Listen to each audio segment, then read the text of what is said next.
Assalamualaikum warahmatullahi wabarakatuh. Salam sejahtera untuk kita semua. Apa kabar Bapak dan teman-teman?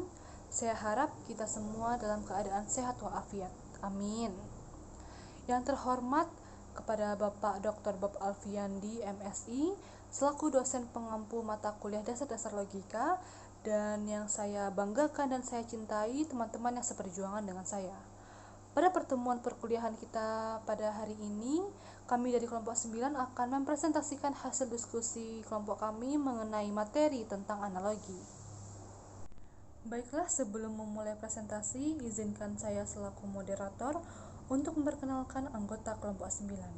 Yang pertama, Anissa Rahmi dengan nomor BP 20 10 81 30 15. Yang kedua, Winda Wafikah dengan nomor BP 20 10 81 30 17. Yang ketiga, Uli Putri Siansi Tanggang dengan nomor BP 20 10 81 30 13. Dan yang keempat, saya sendiri Rifana Dwi Atifa dengan nomor BP 20 10 81 30 09. Baiklah, langsung saja kita mulai presentasi dari kelompok kami. Kepada rekan-rekan kelompok 9, saya persilahkan. Baiklah, saya Uli Putri Siansi Tanggang dengan nomor BP 2010 81 3013 akan membacakan PPT kami yang berjudul Analogi. Pengertian analogi yaitu analogi adalah persamaan atau persesuaian antara dua benda atau hal yang berlainan. Contoh dari analogi misalnya jarak antara rumah dan sekolah sangat mirip dengan jaraknya antara Garut dengan Bandung. Menurut KBBI, di dalam KBBI, analogi itu diartikan sebagai adanya persamaan atau persesuaian antara dua hal atau benda atau bentuk yang berlainan. Di dalamnya, analogi juga dapat disebut sebagai kias. Kedua, menurut Ferdinand de Saussure, seorang bapak linguistik modern tahun 1857 sampai 1913, dalam bukunya Cours de Linguistique Générale, menyatakan bahwa analogi adalah bentuk peniruan dari satu bentuk menjadi bentuk lainnya dengan syarat bentuk tiruan tersebut sama dan sesuai dengan yang ditirunya. Yang ketiga ada menurut Dr. Ibrahim Anis, salah satu tokoh linguistik modern Arab, mengatakan bahwa analogi adalah mengubah bentuk sesuatu hal atau suatu benda dari yang tidak diketahui dengan yang diketahuinya. Kedua ada tujuan analogi, yaitu yang pertama membuat persamaan dari dua hal yang berbeda, meluruskan kekeliruan dari sebuah permasalahan, membuat klasifikasi, menyederhanakan hal yang sulit menjadi mudah dipahami atau terutama bagi orang awam. Yang ketiga ada macam-macam analogi, deklaratif atau analogi penjelas, argumentatif atau analogi induktif, pinjaman, susunan, palsu, pincang. Assalamualaikum warahmatullahi wabarakatuh. Saya Winda Wafikah dengan nomor BP 20 10 81 30 17. Di sini saya akan lanjut menjelaskan materi tentang analogi sehari-hari. Yang pertama ada contoh dalam kalimat. Misalnya, kalimat dalam sebuah percakapan yang sering diucapkan dan sering Anda dengar seperti berada di kelas ini, seperti berada di dalam pasar tradisional. Kalimat di atas adalah sebuah pernyataan yang ingin menggambarkan sebuah kelas yang ramai dan berisik seperti pasar tradisional. Pada kalimat itu, suasana kelas yang ramai dianalogikan dengan pasar tradisional. Yang kedua, contoh dalam paragraf. Apabila analogi dimasukkan atau dibuat menjadi sebuah paragraf, maka akan menjadi seperti contoh berikut ini, yaitu bila Anda ingin sukses di dalam kehidupan Anda, jangan takut untuk gagal. Jangan takut untuk menerima penolakan dan jangan takut atas rasa sakit ketika Anda terjatuh. Anda harus mampu bangkit lagi, berdiri lagi, berjuang dan berani untuk melangkah lagi. Seperti seorang balita yang sedang belajar berjalan, tidak pernah kenal lelah dan tetap berdiri meskipun terjatuh berkali-kali. Paragraf di atas beranalogikan perjuangan hidup dengan balita yang sedang belajar berjalan, yang tetap berdiri kembali meskipun berkali-kali terjatuh. Seperti itulah yang ingin digambarkan dan diharapkan paragraf tersebut untuk Anda dalam menjalani kehidupan. Yang E, ciri-ciri kalimat atau paragraf analogi. Anda dapat menyebut sebuah kalimat atau paragraf termasuk analogi jika 1. Berisi pandangan dari dua hal atau benda atau bentuk yang berbeda, namun memiliki kesetaraan atau kesamaan di antara keduanya. Yang kedua, bila di dalam suatu paragraf, maka kalimat kalimat yang digunakan merupakan kalimat penjelas dari dua hal atau bentuk atau benda yang dibandingkan tersebut. Yang ketiga, umumnya kalimat terakhir merupakan kesimpulan dari paragraf yang bersifat membandingkan atau menggunakan peranalogian tersebut. Yang keempat, menggunakan kata analogi seperti seolah, bagaikan, laksana, layaknya, dan kata-kata yang memiliki makna sejenis dengannya.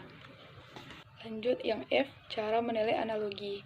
Untuk menguji apakah analogi yang dihasilkan cukup kuat untuk dipercaya, dapat kita gunakan analisa berikut.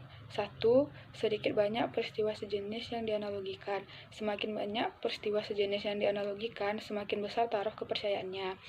Yang kedua, sedikit banyaknya aspek-aspek yang menjadi dasar analogi. Semakin banyak aspek yang menjadi dasar analogi, semakin besar taraf kepercayaannya. Yang ketiga, sifat dari analogi yang kita buat. Semakin rendah taksiran yang dianalogikan, semakin kuat analogi itu. Keempat, mempertimbangkan ada tidaknya unsur-unsur yang berbeda pada peristiwa yang dianalogikan. Semakin banyak pertimbangan atau unsur-unsurnya yang berbeda, semakin kuat analogi itu. Yang kelima, relevan dan tidak masalah yang dianalogikan. Bila masalah yang dianalogikan itu relevan, maka semakin kuat analogi itu. Baiklah, saya akan melanjutkan materi yang ke-G, yaitu tentang kesesatan atau kesalahan dalam membuat analogi. Kesalahan dalam membuat analogi bisa terjadi karena beberapa hal. Yang pertama, karena tergesa-gesa, yaitu terlalu cepat menarik konklusi, sedangkan fakta-fakta yang dijadikan dasarnya tidak cukup mendukung konklusi itu. Yang kedua, kecerobohan. Kesimpulan yang ceroboh terjadi karena mengabaikan adanya faktor-faktor analogi yang penting. Yang ketiga, prasangka. Prasangka membuat orang tidak mengindahkan fakta-fakta yang tidak cocok dengan konklusi. Kemudian yang keempat, memaksa, yaitu menjadikan ide agar terlihat benar dengan cara membandingkannya dengan ide lain yang sesungguhnya tidak mempunyai hubungan dengan ide yang pertama tadi. Nah, analogi yang pincang karena hal-hal tersebut di atas amat banyak digunakan dalam perdebatan maupun dalam propaganda untuk menjatuhkan pendapat lawan maupun mempertahankan kepentingan sendiri karena sifatnya seperti benar. Selanjutnya yang ke-H, kekeliruan dalam beranalogi. Contoh kekeliruan pada analogi induktif. Kita seharusnya menjauhkan diri dari kebodohan, karena semakin banyak belajar, semakin banyak hal yang tidak diketahui. Jadi, semakin banyak kita belajar, kita semakin bodoh. Karena itu, sebaiknya kita tidak usah belajar. Penjelasannya, kebodohan hanya dapat dihindarkan dengan belajar. Meskipun dengan belajar kita menjadi tahu ketidaktahuan kita, tetapi kita menjadi tahu banyak hal. Tanpa belajar kita tidak akan mengetahui banyak hal, dan dengan belajar kita dapat mengetahui beberapa hal. Kesalahan atau kekeliruan di sini yaitu menyamakan arti kebodohan yang tidak harus kita tinggalkan, dan kebodohan sebagai sesuatu yang tidak bisa kita hindari. Kemudian contoh kekeliruan pada analogi deklarasi. Khutbah itu tidak perlu kita terjemahkan dalam bahasa kita, biarlah dalam bahasa aslinya yaitu Arab. Bila diterjemahkan dalam bahasa kita, tidak bagus lagi, sebagaimana kopi susu yang dicampuri terasi. Kopi susu sendiri sudah lezat dan bila kita campur dengan terasi tidak bisa diminum, bukan? Karena itulah saya tidak pernah berkhutbah dengan terjemahan, karena saya tahu saudara semua tidak ingin minum kopi yang dicampur dengan terasi. Sekilas, pembelaan ini seperti benar. Tetapi bila kita amati mengandung kekeliruan yang sangat serius. Analogi yang dibuatnya timpang karena hanya mempertimbangkan kedudukan bahasa Arab dan bahasa terjemahan. Padahal ada yang lebih penting dari sekedar itu yang harus diperhatikan, yaitu pemahaman pendengar. Apakah dengan bahasa Arab tujuan khutbah menyampaikan pesan bisa dimengerti oleh sebagian besar pendengar, alasan pembicara di atas dapat dibantah dengan analogi yang tidak pincang. Misalnya, berkhutbah dengan bahasa yang tidak dimengerti oleh para pendengarnya sama dengan memberikan kalung emas pada seekor ayam. Bukankah ayam lebih suka diberi beras daripada diberi kalung? Ayam akan memilih beras, sebagaimana pendengar tentu akan memilih khutbah dengan bahasa yang dimengertinya. Kemudian yang terakhir adalah argumen berdasarkan analogi. Argumen sederhana yang berdasarkan analogi memiliki struktur sebagai berikut, yaitu entitas A memiliki sifat-sifat A, B, C, dan Z, sedangkan entitas B memiliki sifat A, B, C. Jadi, entitas B mungkin memiliki sifat Z juga jika sifat A, B, C berhubungan erat dengan Z. Argumen itu bisa kuat. Sedangkan jika sifat A, B, C tidak berhubungan erat dengan Z, maka argumen itu bisa lemah. Baiklah, hanya itu materi dari saya. Selanjutnya saya kembalikan kepada moderator. Baik, itulah hasil presentasi dari kelompok kami.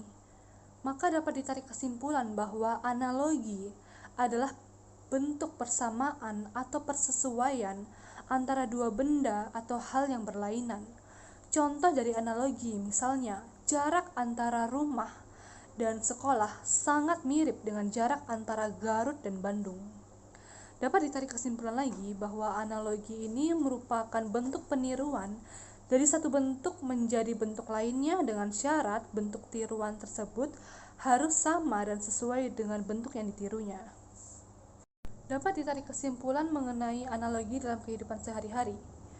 Contoh dalam bentuk kalimat, misalnya kalimat dalam sebuah percakapan yang sering kita dengar dan kita ucapkan. Berada di dalam kelas ini sama halnya seperti berada di dalam pasar. Pernyataan tersebut menggambarkan sebuah kelas yang ramai dan berisik, sama halnya seperti pasar.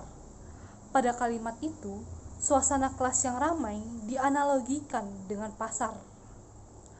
Kemudian, contoh dalam bentuk paragraf.